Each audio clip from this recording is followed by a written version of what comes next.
Congratulations on the win. How do you feel like your performance went?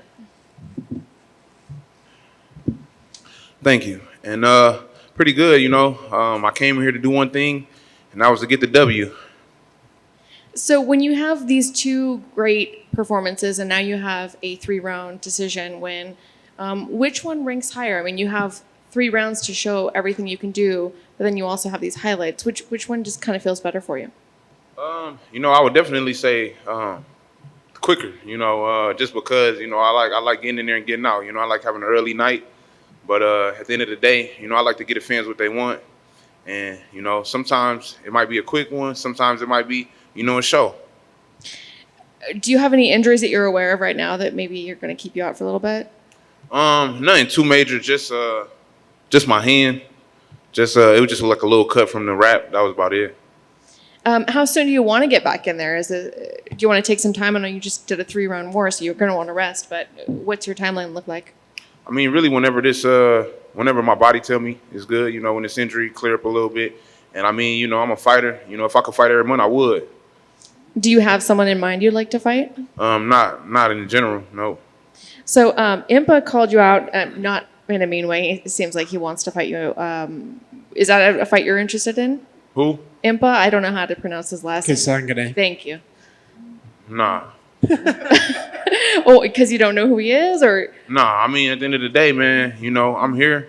Whoever they put in front of me, that's what it's gonna be. A lot of people, they might try to get clout or try to get a little brownie points. But at the end of the day, it's easy to talk. I'm a doer, so whoever they put in front of me, that's just what it is. Awesome, thank you. Yeah.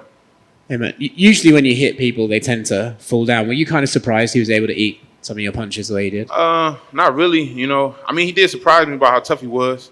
At the end of the day, I ain't gonna really go down memory lane about me. But at the end of the day, I suffered a lot, and you can't knock everybody out. That's just the facts. So he a tough dude. I respect to him, and it's really what it is. He's landed a few nice leg kicks on you in the 3rd round. Did any of them start adding up? Were you sort of glad to see the round end? How would yeah, man. Like I really, as a fighter, your adrenaline be rushing, and I really didn't feel a lot. But near the end of the 3rd round, when I heard my coach say it was like 2 minutes, I started to feel them.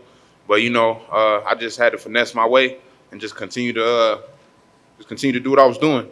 How they feeling now? It don't feel too bad. It felt a little worse in the fight. So yeah, now that I got the W, now that I'm resting a little bit, it feels good. Congrats, man. Yep, thank you. What did you take away from that last fight that maybe helped you going into this one? Because you haven't dealt with loss much in your career. Were you able to take something from it? Did they kind of fire you up leading into this one? Yes, sir. Definitely fired me up. In my last fight, it taught me a lot. I never look at it as a loss. I look at it as a lesson learned. Rewatching the fight, I'm my biggest critic. I know that I should have kept watching the fight. I know that I should have had more straight punches in the fight. Watching it, a little bit more volume. I probably gave him a little too much respect.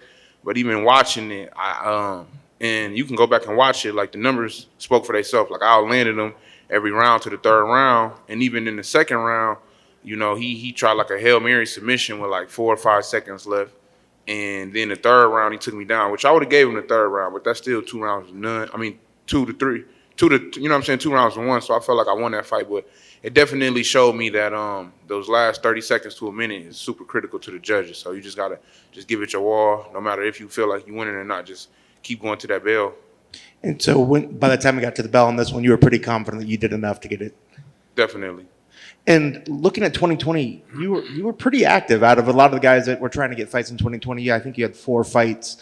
This is the first one of this year. How has this time been in between fights for you? Has it been a little frustrating not having, many fights? And are you going to try to get a couple more in before the end of the year? Definitely. I definitely want to get a couple more before the year over with. It really wasn't frustrating. It just gave me more time to just tighten things up. Just gave me more time to sharpen the sword. So, I just took advantage of the time that I had, and, I didn't waste any time, and I was just grinding. And I know recently we've seen the Octagon get in front of fans. Are you hoping to maybe the next one you're going to be in front of fans? And are you the kind of fighter that's amped up by the crowd out there? Definitely, man. I got a large following, and it's only growing. The people love me. They love my energy. You know, that's why if you look at my Instagram, Twitter, whatever, Facebook, it's always like I hashtag the People's Champ because, you know, coming up, you know, I got it straight out the mud. A lot of people can relate to me, and a lot of people support me. So I get a lot of people helping motivate a lot of people. So, you know, definitely, man, when I'm in front of that crowd, man, it's just like I'm a superhero, man. I just get super amped up, man, and there's never no pressure. You know, I perform better with pressure, and I just love it.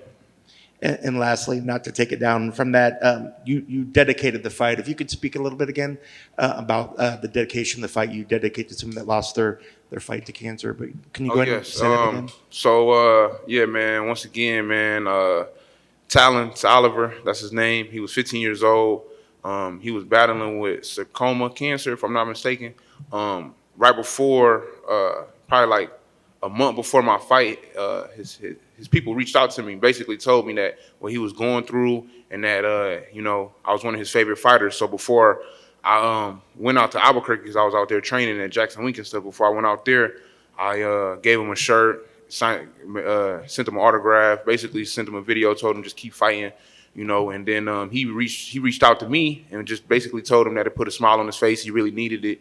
And, man, it really touched me. So I hit Dana White up about it, and I was like, man, this kid, man, he really excited. I'm one of his favorite fighters. You think you can set it up to rearrange him to get to us to come see me fight? And he was like, yeah, man, what's his number? So I contacted his dad, and I was talking to his dad, and then I talked to him too. I got his number from his dad, and his dad was like, yeah, he in the other room, man, if you want to talk to him. He was like, matter of fact, you call him. It'd probably be better if you call him. So I called him.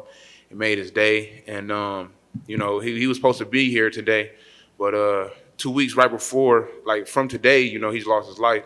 And, you know, I just told his dad that, you know, it really hit home. I never even got to see him in person, but I got to speak to him. And, you know, it really touched me. And, you know, I told his dad I was going to dedicate this fight to him. And, you know, even though he wasn't there, even though he wasn't able to be there with me physically, I know he was there with me spiritually. And, you know, it meant a lot for me to get this W, not only just for me, but for him, you know, and his family, and everybody that's listening to this. Just keep his family in your prayers.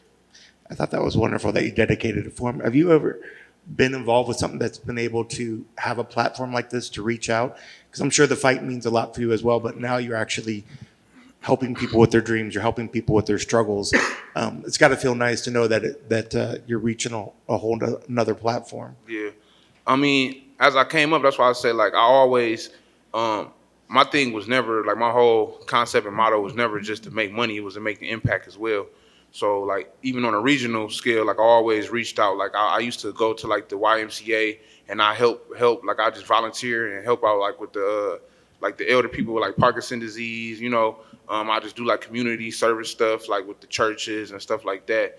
And, you know, I just always wanted to just give back and just do what I could just out the kindness of my heart, because I already know that at the end of the day, you know, the best currency is how you make people feel. People remember that more than just, you know, more than about the money you got, you know. So that was really my thing, man, just doing things out the kindness of my heart just because I wanted to do it. I never had this type of platform till now, but I always had a platform, you know. Even like when I was on a regional scale, I had like the radio come in to, you know, follow me, or I was in a newspaper, little stuff like that. But now, being in the UFC, I got, you know, the worldwide platform, you know, to really be able to touch people and have my voice being heard. So, you know, I'm just grateful.